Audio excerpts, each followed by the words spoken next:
사랑하고 축복합니다. 2025년 11월 1일 토요일입니다. 오늘 이 하루도 하나님 나라의 백성으로서 하나님 나라의 능력을 체험하는 또 누리는 귀한 가족들 되시기를 축복합니다. 오늘 말씀은 성령의 감동으로 일하십시오 라는 제목으로 말씀을 나눕니다. 오늘 본문은 에스라 1장 1절에서 11절까지 말씀입니다.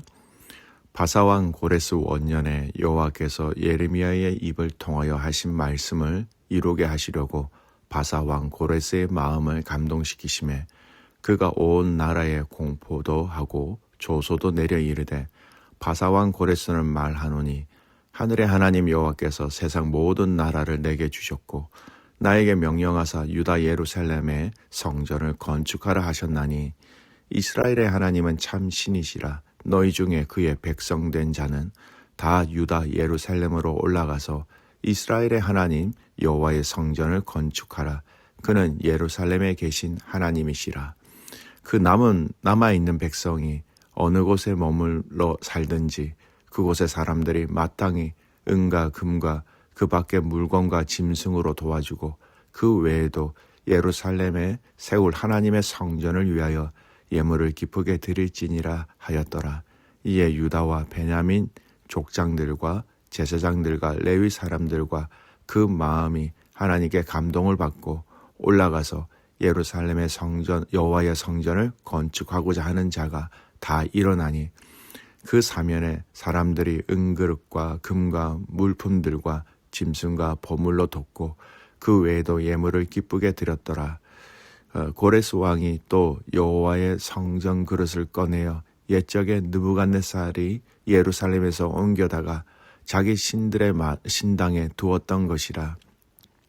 바사왕 고레스가 창고지기 미드르닷에게 명령하여 그 그릇들을 꺼내어 세워서 유다 총독 세스바살에게 넘겨주니 그 수는 금접시가 30개요 은접시가 1000개요 칼이 29개요 근대접이 30개요 그보다 못한 은대접이 410개요 그 밖에 그릇이 1000개이니 금, 은 그릇이 모두 5400개라. 사로잡힌 자를 바벨론에서 예루살렘으로 데리고 갈 때에 세스바살이 그 그릇들을 다 가지고 갔더라. 아멘. 오늘 말씀 제목 성령의 감동으로 일하십시오 라는 제목으로 말씀을 나눕니다. 우리는 어제 역대하 말씀의 묵상을 마쳤고 오늘부터는 에스라 말씀을 묵상하게 됩니다. 그런데 내용상으로는 역대하는 이스라엘이 고레스 왕 칙령으로 돌아오는 내용까지 기록되어져 있지요. 그리고 이 에스라의 말씀은 이 돌아오게 되는 이 고레스 칙령의 내용으로 시작해서 이 말씀이 시작되어진다라는 겁니다. 두 말씀의 연결고리 마침표와 시작점이 같은 곳에서 시작된다라는 특이점이 있지요. 자, 오늘 말씀의 내용을 조금 정리해 보겠습니다. 오늘 말씀은 이 본문 말씀 안에 일어난 기적이라는 사건을 중심으로 설명해 보겠습니다. 첫 번째 기적과 같은 일들이 일어나지요.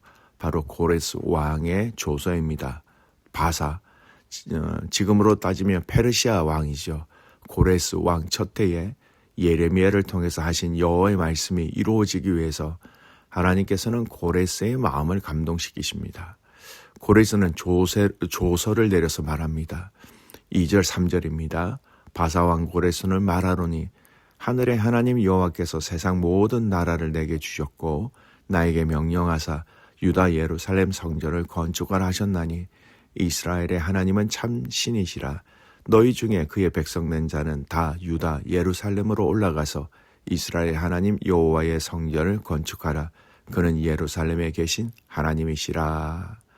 예루살렘 성전 재건을 하라라는 공식적인 명령이 내려집니다.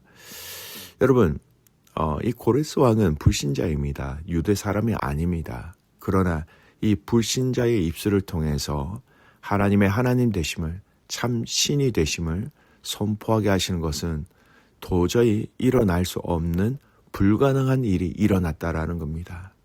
나라의 초기에 나라의 국력을 다져야 할 시기입니다. 사람들은 군사와 노동력의 핵심인데 그것을 포기하였다라는 것입니다. 그리고 그 포로들을 돌아가게 하고 성전을 건축하라라고 얘기합니다.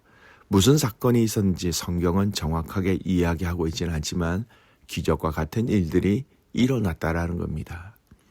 일제 식민지 시대에 일본의 최고 권력자를 통하여 조선이라는 나라의 해방을 선포한 것과 같은 마찬가지 이 기적과 같은 일들이 일어났다라는 것이지요.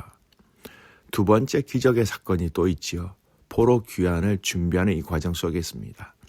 유다와 베냐민 지파, 제사장들, 레위 사람들이 마음이 감동되어 예루살렘으로 올라갈 준비를 합니다.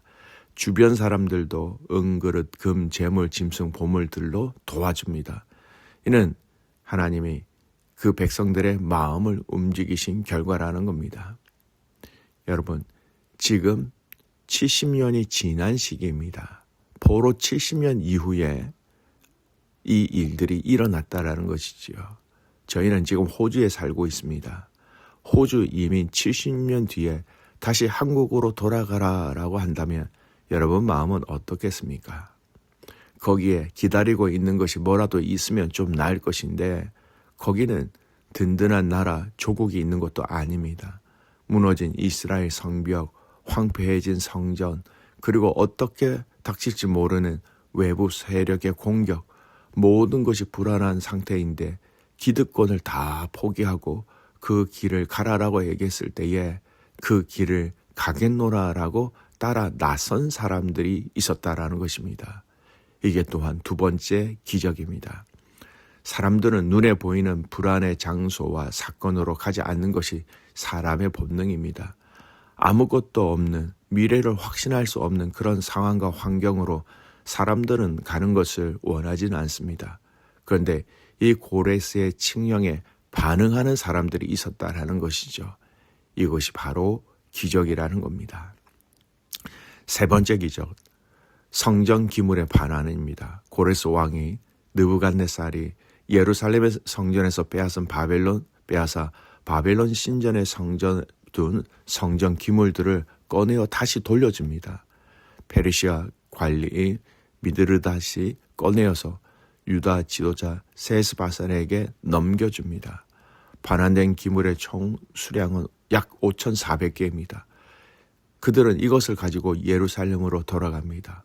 포로로 돌아가는 것도 기적인데 빼앗겼던 전리품까지 다시 돌려주며 이스라엘을 돌려보내고 있다라는 겁니다. 아니, 자유를 주는 것도 대단한 것인데 더불어 그 귀하고 가치 있는 것들을 다시 돌려주는 것, 기적일 수밖에 없다라는 겁니다. 성전을 다시 세웠을 때 그 성전 안에서 사용할 수 있는 기구까지 돌려주었다. 여러분, 이 세 가지 기적은 절대 우연하게 일어난 일이 아니라는 겁니다. 오늘 본문은 이 기적의 사건과 일들이 일어난 근거를 정확하게 이야기하고 있습니다. 자, 1절 말씀 보겠습니다.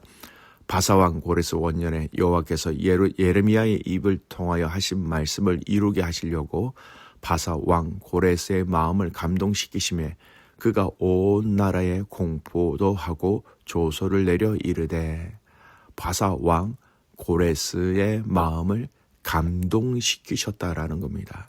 여러분, 이 1절 말씀은요, 역대하 36장 22절, 저희가 어제 말씀한 묵상이죠.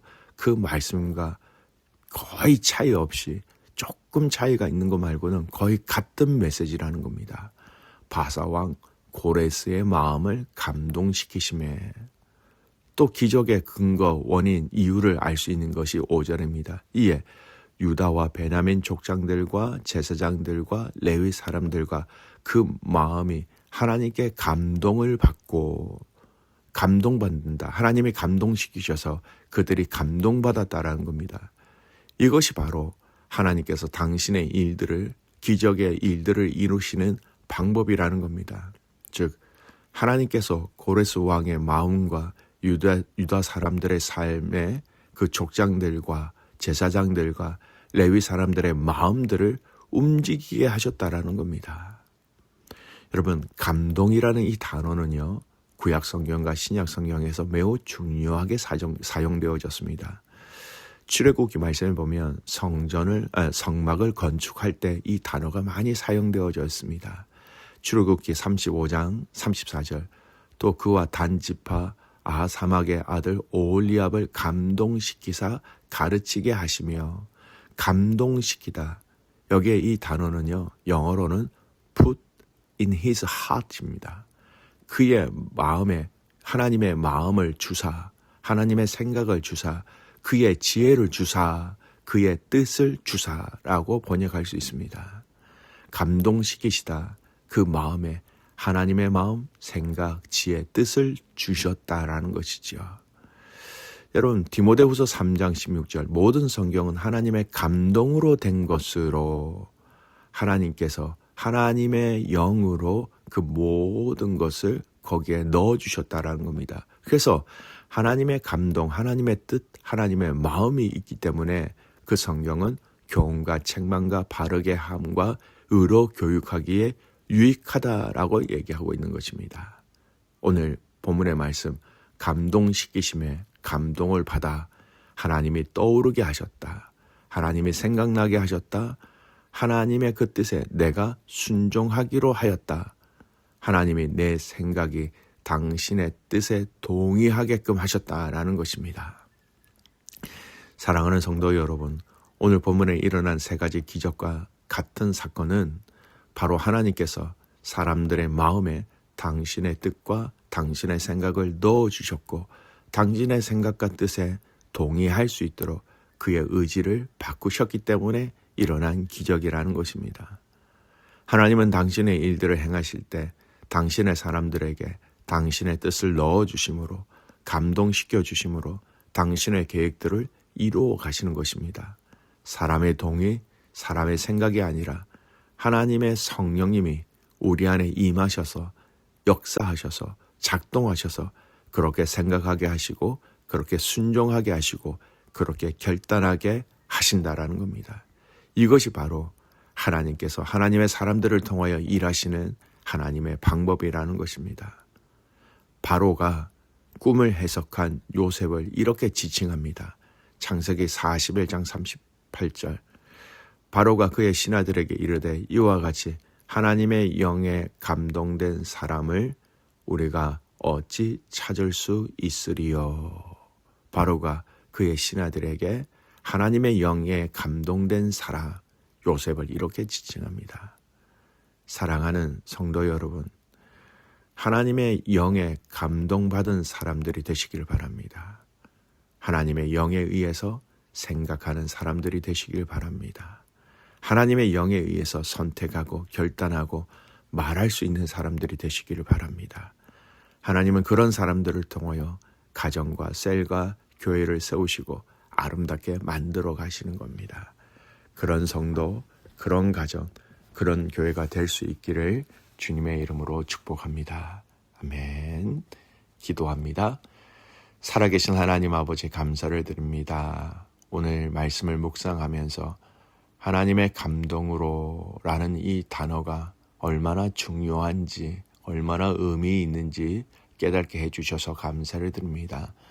오늘 이 땅에 살아가고 있는 우리의 삶이 하나님의 감동으로 살아가게 하여 주시옵소서. 그 하나님의 감동, 하나님의 뜻, 하나님이 원하시는 것, 성령님을 통하여 알게 하시고 느끼게 하시고 체험하게 하시고 순종하게 하여 주시옵소서. 내일은 주일입니다. 주님 앞에 나와 예배하는 모든 믿음의 성도들이 하나님의 감동을 맛보게 하시고 하나님의 임재를 누리게 하시고 그 감동과 임재 속에 말할 수 없는 하나님 나라의 비밀을 누리게 하여 주시옵소서. 그렇게 하실 주님을 신뢰하며 살아서 역사하시는 예수님의 이름으로 감사하며 기도드리옵나이다. 아멘.